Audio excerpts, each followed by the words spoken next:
সমাজ কল্যাণ সমাজ দপ্তরে এসেছি ডেপুটেশন দিতে যে আমরা যে মোবাইলে এখন সমস্ত কাজকর্ম করি, মানে আমাদের কেন্দ্রগুলিতে আর কি, বাচ্চাদের ফেস ক্যাপচার, মাদের KYC সব কিছু আমরা মোবাইলের মাধ্যমে করি। কিন্তু আমাদেরকে যেদিন থেকে মোবাইল দেওয়া হয়েছে, আমাদের মোবাইল বিল দেওয়া হচ্ছে 200 টাকা করে, তাও বছরে একবার পাই আমরা।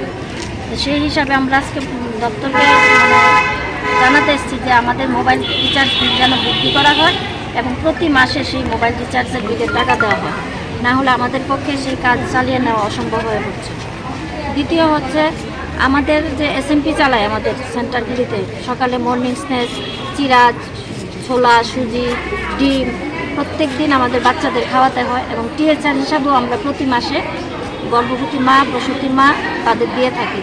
কিন্তু দেখা যাচ্ছে দীর্ঘদিন হয়ে গেছে আমাদের সেইগুলি দ্রব্যমূল্য বৃদ্ধি পাচ্ছে না। বিশেষ করে ডিমের দাম আমরা সবাই জানি 9 টাকা পর্যন্ত হয়ে যায়। সেই ক্ষেত্রে আমাদের ডিমের দাম দেওয়া হয় 6 টাকা 25 পয়সা করে।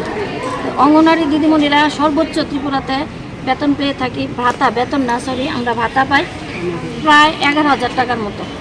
এর নিচেই সবাই যারা দীর্ঘদিন 35 বছর 36 বছর কাজ করছে তাদের অনারিয়াম প্রায় 11,000।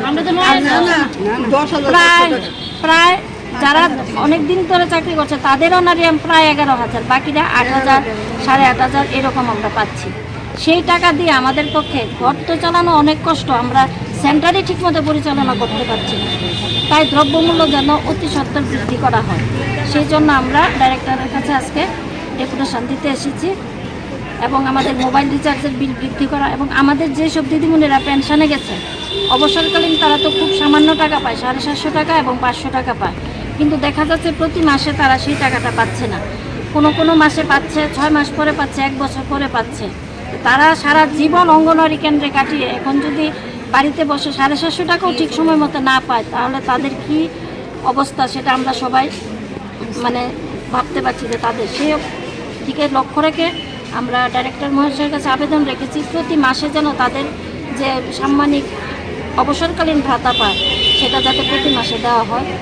এবং আমাদের পোষণ ট্র্যাকারের অ্যাপসেও প্রচুর গণ্ডগোল আছে, দেখা যাচ্ছে আমরা ঠিকমতো কাজ করতে পারছি না। যেমন মাদের একটা ফটো ক্যাপচার করতে হয় প্রত্যেক মাসে, সেই ক্যাপচার হলে তারপর আমরা মাকে এখন যেটা THR দিই সেই THR দিতে পারবো। কিন্তু দেখা যাচ্ছে অনেক ক্ষেত্রে দেখা যাচ্ছে 50% হচ্ছে বা 70% হচ্ছে, 30% মার আমরা ফেস ক্যাপচার করতে পারছি না, তাদেরকে আমরা বেনিফিট দিতে পারবো না।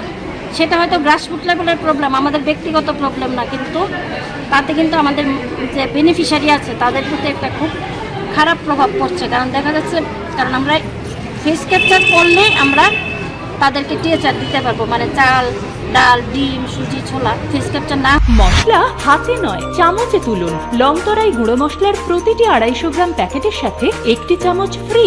লংতরাই গুঁড়ো মশলা, রান্নায় তোমাকে চাই।